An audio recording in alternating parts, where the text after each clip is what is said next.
We are continuing with 3 minutes of Tehillim. We are up to Perek Yud, Psalm 10. The Mefarshim point out that Perek Yud is a continuation of Perek Tes. Perek Yud has a koteres, has an entitled, chapter beginning and some sort of theme or entry point, and Perek Yud does not. So Perek Yud is a continuation. It also has certain acrostics like Perek Tes has. It's somewhat of the order of the Aleph Beis. But Rav Hirsch points out that whereas Perek Tes dealt with sort of the national historic mission of the Jewish people and how they came into challenges and they experienced their national identity being challenged throughout the ages, Perek Yud is a lot more about the individual and how, again, they're facing off against evil. And Perek Yud deals with two parts in the Perek. It's really split up into two parts. The first part is really a protest against evil, and the second is a bakasha, request of God that goodness triumph over evil. Just to highlight a pasuk which we may be familiar with in our davening. So pasuk Tes Zayin, Hashem Melech Olam Va'ed Avdu Goyim Mi'artzo. That pasuk appears in Yehi Chavod in our Psukei de Zimra that we say every day. We say Hashem is king forever and ever. Even the nations of the world shall perish from His earth. Just want to highlight one pasuk which is really the first pasuk of the Perek, which is very powerful, and it really is a basic question that many people ask when they go through, or somebody in their family goes through a difficult time of crisis. So the pasuk Aleph, this is pasuk Aleph in Perek Yud. Lama Hashem ta'amo barachok. Why, Hashem, do you stand off at a distance?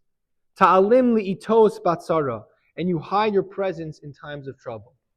And Rav Hirsch points out that you can really read the first word, lama, in two ways. There's two ways of reading Hebrew words. You can read it mila-ra or mila-el. Mila-ra is you emphasize the second part of the word, lama, or you could read it mila-el, lama, from emphasizing the first part of the word.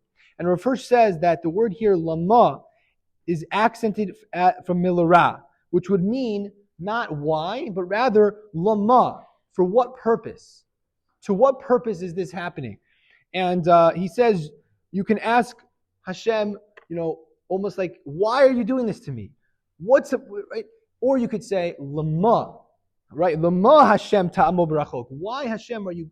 This is the ultimate question of theodicy. That why do bad things happen to good people? And why Hashem do I feel hester panim? Why do I feel that you're not being part of my life? You're not giving me the way I think life should go is not happening. So I once heard the name of Rabbi Norman Lamb, this very point, and maybe he's getting it from Rav Hirsch, but he said a Jew doesn't ask lama. A Jew doesn't ask why did such a thing happen. A Jew asks lama or lama. For what purpose is Hashem sending me this test? What can I make of this test right now? What am I going to do in this very moment? That's what a Jew asks.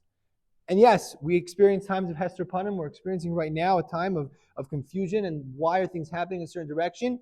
We can ask either lama, why, and throw up our hands and despair, or we could say, Lama, what is Hashem asking of us right now? For what purpose? To what end? What am I going to do with this? That's the question we have to ask, and that's the question that we have in this pasuk, Mile Ra, when we say, emphasize the latter part, Lama, for what purpose are we here in this world, and what purpose are we experiencing this crisis?